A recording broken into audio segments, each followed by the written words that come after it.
नमस्कार, myself Malika Parveen, assistant professor, government law college Bikaner. LLB final year के subject civil प्रक्रिया संहिता में आज हम ऑर्डर और सेक्शन दोनों जो जॉइंट है एक ही चीज को बताते हैं वो करेंगे।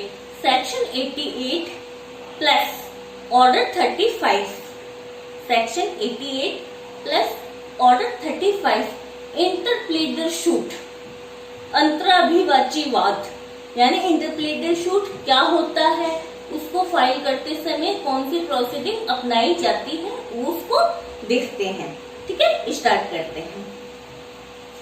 सेक्शन 88 इंटरप्लीडर शूट कहां पर फाइल किया जाता है या कहां पर, वेयर इंटरप्लीडर शूट में बी इंस्टीट्यूट, कहां पर फाइल किया जाता है। तो इसकी लैंग्वेज पढ़ने से हमें पता चलता है, सेक्शन 88 की लैंग्वेज पढ़ने से हमें पता चलता है कि इंटरप्लीडर शूट कौन व्यक्ति किसके विरुद्ध फाइल कर सकता है और किस चीज के लिए क्यों फाइल करता है, मेन ऑब्जेक्ट क्या है, इसको अलग नाम क्यों दिया गया है, अंतराभिवाची वाद, इंटरप्लीडर शूट।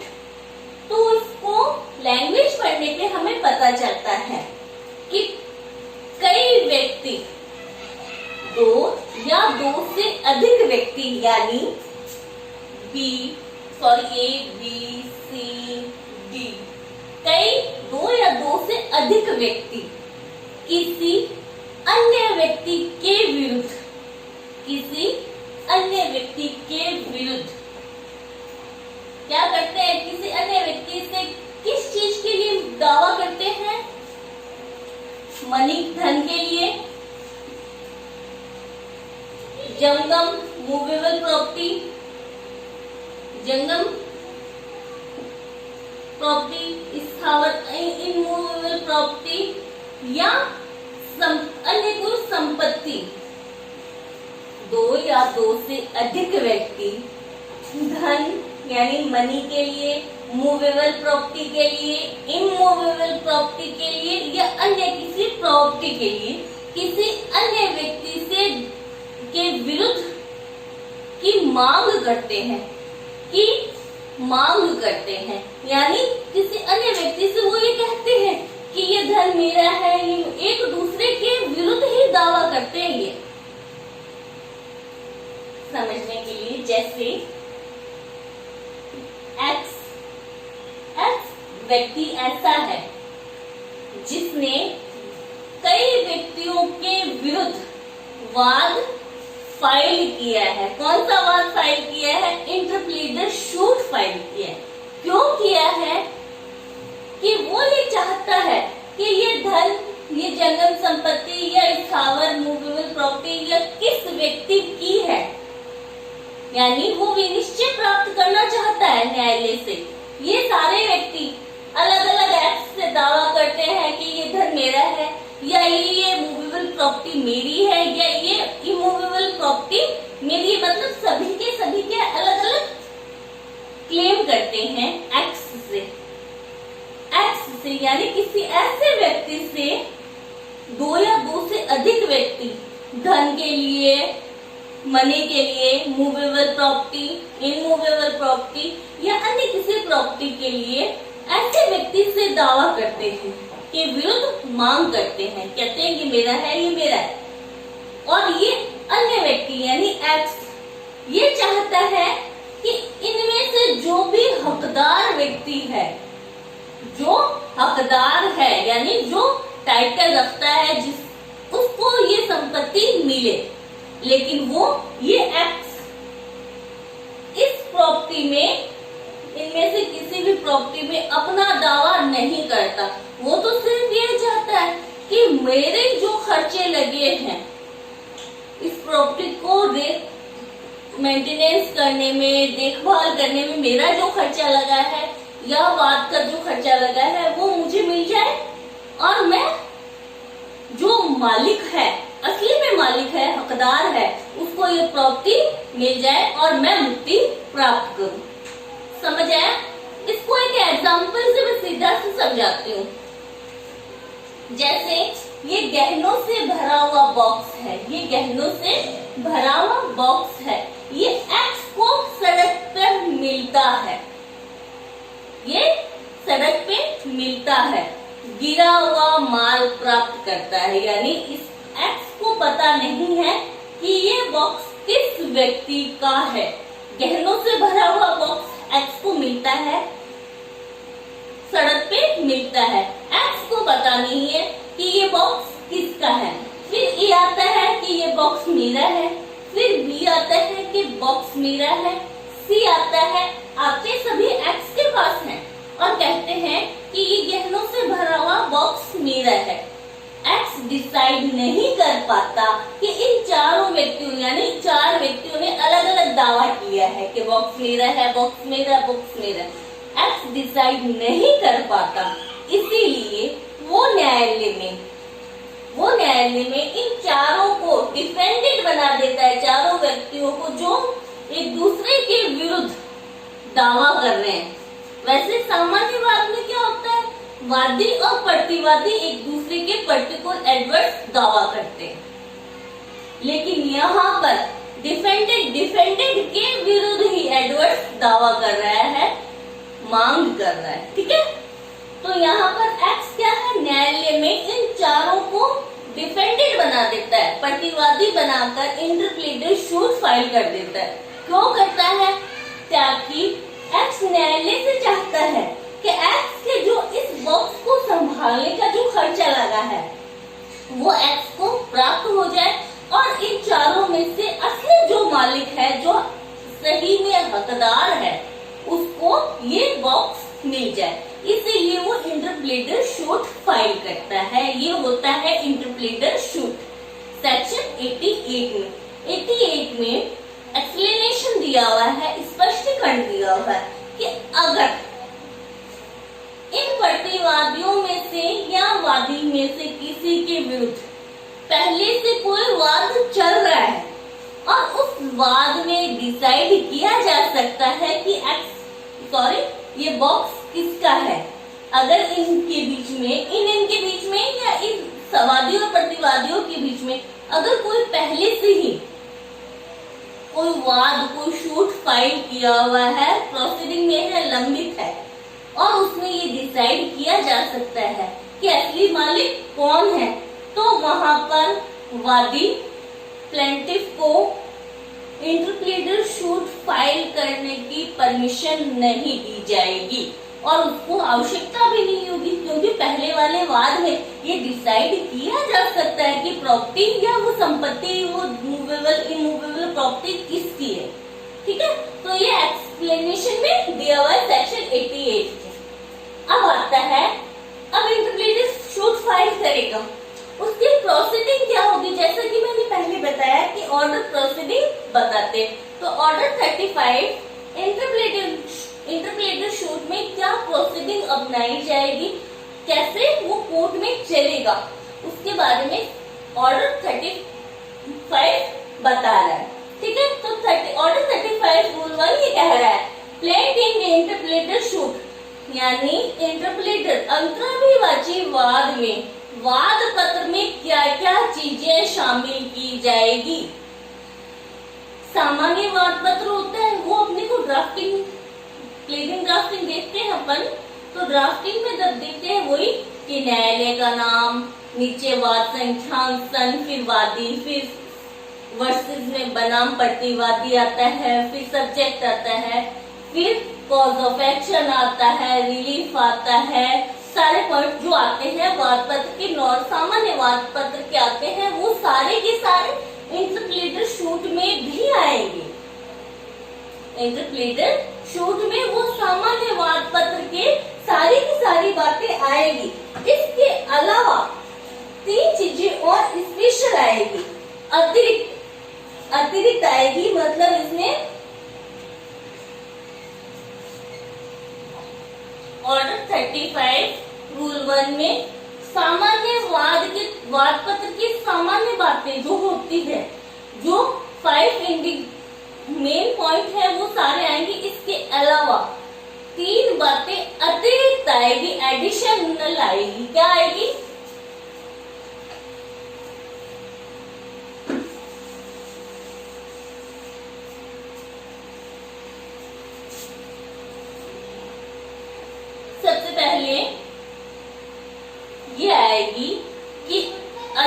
या दो से अधिक व्यक्तियों ने, दो या दो से अधिक व्यक्तियों ने अलग अलग दावा किया है, विरोधी दावा किए, यानी प्रतिवादी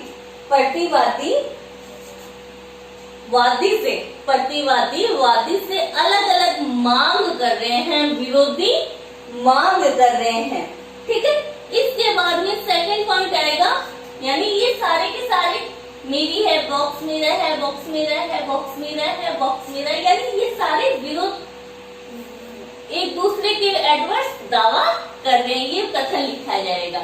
सेकंड ये लिखा जाएगा कि वादी प्लेंटिफ वाद में जो उसके खर्चे हुए हैं या इस संपत्ति को या इस मूवेबल इमूवेबल प्रॉपर्टी को संभालने के जो खर्चे लगे हैं, उन खर्चों या प्रभारों के अलावा कुछ नहीं चाहता है, यानी वादी के जो पैसे लगे हैं, जो वादी के खर्चे हुए हैं, वो चाहता है। थर्ड ये पॉइंट आएगा कि प्लेंटिफ और डिफेंडेंट के बीच में कोई दुर्भी संधि नहीं है, यानी एक दूसरे के साथ में कोई ऐसी कोई दुर्भी संधि नहीं की है। तीन बातें आएगी, एक दूसरे के विरुद्ध दावा किया है, वादी खर्चों और प्रभारों की सिवाय कुछ नहीं चाहता। थर्ड बात ये आएगी, ये तीनों एडिशनल यानी अतिरिक्त होगी। थर्ड पॉइंट ये आएगा कि वादी और प्रतिवादियों के बीच में कोई दुर्भी संधि नहीं है, no conclusion between plaintiff and defendant. ठीक है, रूल सेकंड ये कह रहा है कि payment of the thing claimed into court, यानी दावा कर्त चीज, यानी अगर ये बॉक्स है या कोई इमूवेबल प्रॉपर्टी है, ऐसी कोई संपत्ति, ऐसी कोई प्रॉपर्टी जिसे न्यायालय की कस्टडी में रखा जा सकता है, तो वादी इंटरप्लेटर शूट फाइल करते ही, वादी यानी प्लेंटिफ ने डिफेंडेंट के विरुद्ध इंटरप्लेटर शूट फाइल कर दिया, तो जिस प्रॉपर्टी के लिए विवाद है, जिसकी मांग कर रहे हैं, दावा कर रहे हैं ये सारे अलग अलग, उस क्लेम्ड प्रॉपर्टी को अगर न्यायालय की कस्टडी में रखा जा सकता है,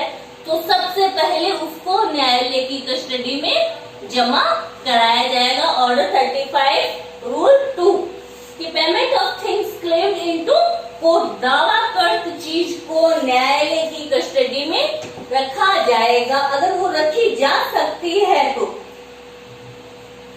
और वो जमा कराएगा। सबसे पहले इंटरप्लेटर शूट फाइल करते ही न्यायालय कहेगा अगर ये बॉक्स है वो न्यायालय की कस्टडी में रखा जा सकता है तो उसे जमा कराए, और अगर कोई ऐसी इमूवेबल प्रॉपर्टी है जो कस्टडी में रखी नहीं जा सकती, तो न्यायालय को वो कह देगा कि ये इमूवेबल प्रॉपर्टी है। ठीक है, वादी को वो खर्चे या प्रभार तब तक नहीं दिए जाएंगे जब तक वो अगर कस्टडी में प्रॉपर्टी रखी जा सकती है और वो नहीं रखता है, यानी सबसे पहले उसको क्या है, जिसका विवाद है उसको न्यायालय में ले जाके जमा कराना है। थर्ड पॉइंट ऑर्डर 35 का rule third, procedure where defendant is suing plaintiff, मतलब कि प्रतिवादियों में से मान लो ये 4 प्रतिवादी हैं, डिफेंडेंट है, अगर इनमें से किसी एक ने भी प्लेंटिफ के विरुद्ध पहले से कोई दावा किया हुआ है, पहले से कोई दावा, एक तो क्या है X A B C D के विरुद्ध तो क्या इंटरप्लेटर शूट फाइल कर रहा है, ये चारों ही अलग अलग आके मांग कर रहे हैं कि सोने से गहने से भरा हुआ बॉक्स मेरा है, मेरा है, मेरा है, तो वो इंटरप्लेटर शूट फाइल कर देता है। अगर इंटरप्लेटर शूट फाइल करने से पहले डिफेंडेंट में से किसी एक व्यक्ति ने, किसी एक प्रतिवादी ने वादी के विरुद्ध दावा किया हुआ है उसी प्रॉपर्टी को लेने के लिए, मान लो ए कहता है कि इस बॉक्स मेरा है और एक्स दे नहीं रहा, तो एक्स ए क्या करता है, एक्स के ए वाद कर देता है एक्स के विरुद्ध, सामान्यवाद। इस एक्स के इंटरप्रेटर शुड फाइल करने से पहले ही ए एक्स के विरुद्ध दावा कर देता है कि एक्स मेरा गहने से भरा हुआ संदूक है, मुझे दे नहीं रहा। तो अब दो वाद एक ही विषय वस्तु पे कैसे चलेंगे? चल सकते हैं क्या? नहीं चल सकते। कहाँ नहीं चलेंगे? सेक्शन 10 में रेट सब जुडाइस में कि एक वाद लंबित है तो दूसरे वाद की कार्रवाई को क्या है, स्थगित कर दिया जाएगा। तो यहाँ पर विवाद का विषय यह आता है कि अब कौन सा वाद स्थगित किया जाएगा। पहले चल रहा है फाइल किया हुआ वो वाद, यानी किसी प्रतिवादी ने वादी के विरुद्ध फाइल किया हुआ है, वो वाद रुकेगा या इंटरप्लेटर शूट रुकेगा। तो यहाँ पर जिस न्यायालय में इंटरप्लेटर शूट फाइल किया हुआ है वो देखेगा कि इस वाद में अगर वादी को कोई खर्चे हुए हैं तो न्यायालय इंटरप्लेटर शूट फाइल होते ही पूर्ववर्ती वाद यानी जो प्लेंटिफ के विरुद्ध, प्लेंटिफ यानी वादी के विरुद्ध संस्थित किया हुआ था उसकी कार्रवाई को एक बार रोक देगा इंटरप्लेटर शूट वाला न्यायालय। इंटरप्लेटर की जो प्रोसीडिंग सुन रहा है न्यायालय वो पूर्ववर्ती वाद को रोकेगा जो प्लेंटिफ के विरुद्ध अगेंस्ट फाइल किया हुआ है। और उस वाद में प्लेंटिफ के जो खर्चे लगे हैं, वादी के जो खर्चे लगे हैं, वो कहाँ पे दिलाए जाएंगे? फिर वो इंटरप्लेटर शूट में उसको वादी के जो खर्चे दिलाए जा रहे हैं, जो प्रभार दिलाए जा रहे हैं, उसमें इंटरप्लेटर शूट में वो खर्चे दिलाए जाएंगे। ठीक है। तो ऑर्डर 35 का रूल 3 ये कह रहा है कि procedure where defendant is suing plaintiff, अगर प्रतिवादियों में से किसी ने वादी के विरुद्ध पहले से कोई वाद संस्थित किया हुआ है तो अंतराभिवाची वाद सुनने वाला न्यायालय उस वाद को रोकेगा जो वादी के विरुद्ध संस्थित किया गया, यानी पहले वाले वाद को रोकेगा और अंतराभिवाची वाद की कार्रवाई चलती रहेगी। अब पहले वाले वाद में वादी के जो खर्चे हुए वो खर्चे अंतराभिवाची वाद में इंटरप्लेटर शूट में उसको दिलाए जाएंगे। नेक्स्ट आता है order 35 rule 4 procedure at first hearing, प्रथम सुनवाई पे क्या कार्रवाई होगी या क्या प्रक्रिया होगी। प्रथम सुनवाई की कार्रवाई में प्रथम सुनवाई हो रही है, उस समय क्या प्रक्रिया अपनाई जाएगी। प्रथम सुनवाई होते ही, प्रथम सुनवाई फर्स्ट हियरिंग में कोर्ट क्या करेगा, वादी को उसके खर्चे, इसमें 3-4 पॉइंट है। फर्स्ट पॉइंट में कह रहा है कि वादी को उसके खर्चे देगा न्यायालय, जो खर्चे उसके हुए हैं वो उसको दे देगा और वादी का वाद वहां तक, यानी वादी का हिस्सा जितना है उसको पैसे भुगतान किए कि भी आपका 2000-4000 रुपए जो भी खर्च हुए वो आप लीजिए और उसको वाद से खारिज कर देगा, यानी उसको हटा देता है। वादी के जो खर्चे लगे हैं वो उसको दे दिए जाएंगे प्रथम सुनवाई पे और उसको वाद से खारिज कर दिया जाएगा, यानी उसको वाद से अलग कर दिया जाएगा। या किसी में या आता है या तो अलग कर दिया जाएगा खर्चे देकर, या न्यायालय को लगता है कि नहीं, अंतिम निर्णय होने तक वादी को बनाए रखना है तो न्यायालय अंतिम डिसीजन होने तक, फाइनल डिसीजन आने तक वादी को वाद का पक्षकार बनाए रख सकता है। ठीक है। फिर नेक्स्ट इसमें पॉइंट आता है सेकेंड, न्यायालय के पास जब इंटरप्लेटर शूट फाइल किया जाता है तो उनके कथन, यानी एक दूसरे के विरुद्ध किए हुए कथन न्यायालय में फाइल किए जाएंगे, या उन्होंने क्या एडमिशेबल किया है, क्या क्या किस बात पे स्वीकृति दी है। यानी न्यायालय जब नेक्स्ट सुनवाई जब भी करेगा तो न्यायालय पक्षकारों यानी वाद के पक्षकारों की जो स्वीकृतियां आई हैं, जो कथन आए हैं, जो दस्तावेज आए हैं, जो डॉक्यूमेंट आए हैं, उनके आधार पे अगर न्यायालय डिसाइड कर पाता है कि हाँ ये बॉक्स किस व्यक्ति का है, तो न्यायालय उन स्वीकृतियों, उन कथनों, डॉक्यूमेंट्स के आधार पे ये तय कर देता है कि कौन व्यक्ति इसका असली मालिक है। ठीक है, इसमें थर्ड पॉइंट आता है कि अगर उन स्वीकृतियों से, उन दस्तावेज की अंतर्वस्तु से न्यायालय तय नहीं कर पाता, न्यायालय डिसाइड नहीं कर पाता कि इस संपत्ति, इस प्रॉपर्टी का असली मालिक कौन है, तो न्यायालय क्या करेगा, वहां इश्यू फ्रेम करेगा, विवादकों की विरचना करेगा, तनकी बनाएगा। यानी न्यायालय अगर स्वीकृतियों, पक्षकारों की स्वीकृतियों से, अभिकथनों से या डॉक्यूमेंट की अंतर्वस्तु से समझ ही नहीं पाता है कि असली मालिक कौन है प्रॉपर्टी का, तो न्यायालय वहां इश्यू फ्रेम करता है, तनकी यानी विवादक विरचित करता है। और विवादक विरचित करने के बाद में इंटरप्लेटेड शूट की कार्रवाई सामान्य वाद की तरह चलेगी। तो अब मैंने कहा कि सामान्य वाद की तरह चलेगी, कैसे चलेगी? न्यायालय तो वादी को अलग भी तो कर सकता है, पर वादी को खर्चे दिए और उसको अलग कर दिया। जहां पर वादी को अलग कर दिया गया किसी वाद में, वहां पे प्रतिवादियों